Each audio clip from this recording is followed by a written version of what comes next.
Good morning, my brothers and sisters. Do you ever feel like you're a stranger here on earth? Well, we've recently asked a couple of questions. What does it feel like to experience the presence of God? What does the presence of God feel like? Well, I suppose that sometimes it feels like rainbows and puppies and joyful and that sort of thing. But sometimes it feels like a heavy hand. And perhaps often it feels like a hand, which is perceived, because it's a hand of correction, as a hostile hand. So the perception of his presence, yes, that's great, but it's also a perception of correction, which is hard. So I think this is true, that to perceive his presence is to perceive his correction.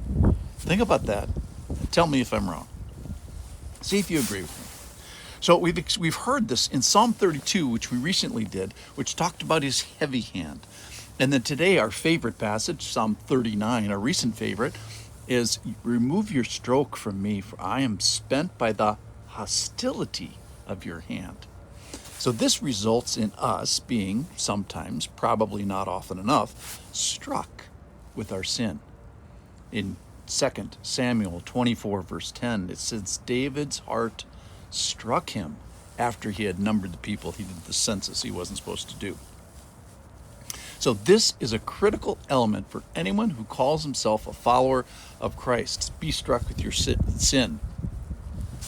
All right, so the spiritual walk is not walked before God without correction. So correction is not very fun. Just ask any 2-year-old and tell them that they have to either share their toy or it's time to put on their coat or anything.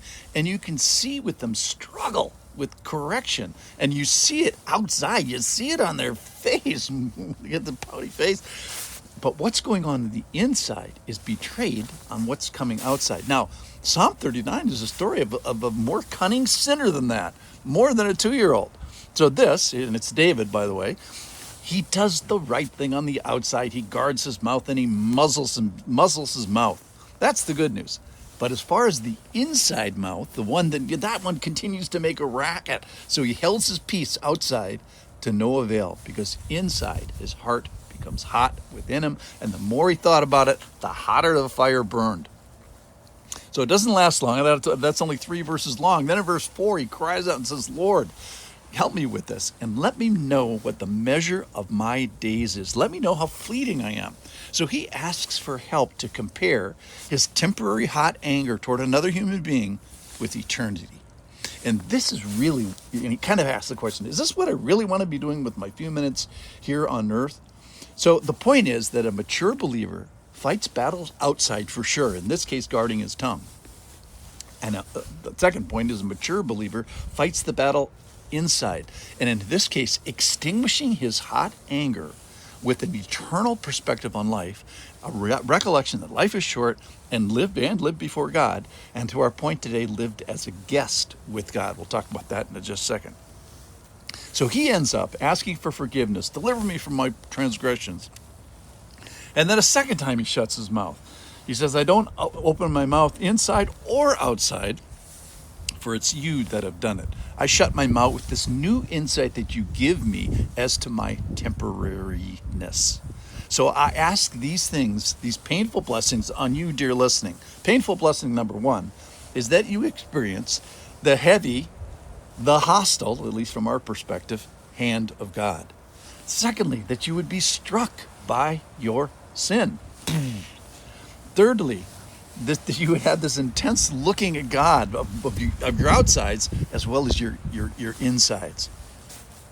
So then our psalmist, David here, closes with the sweetest sentiment that I want to get to. Verse 12, hear my prayer, O Lord, and give ear to my cry. Hold not your peace at my tears. And then this is it. For I am a sojourner with you, a guest like all my fathers. So he says, I'm a sojourner with you. I'm a person kind of living outside their home country, a person not quite home, a stranger and an alien, yet protected citizen. And then I love the word today, I am a guest like all my fathers. So that adds to this concept of alienation, also temporariness.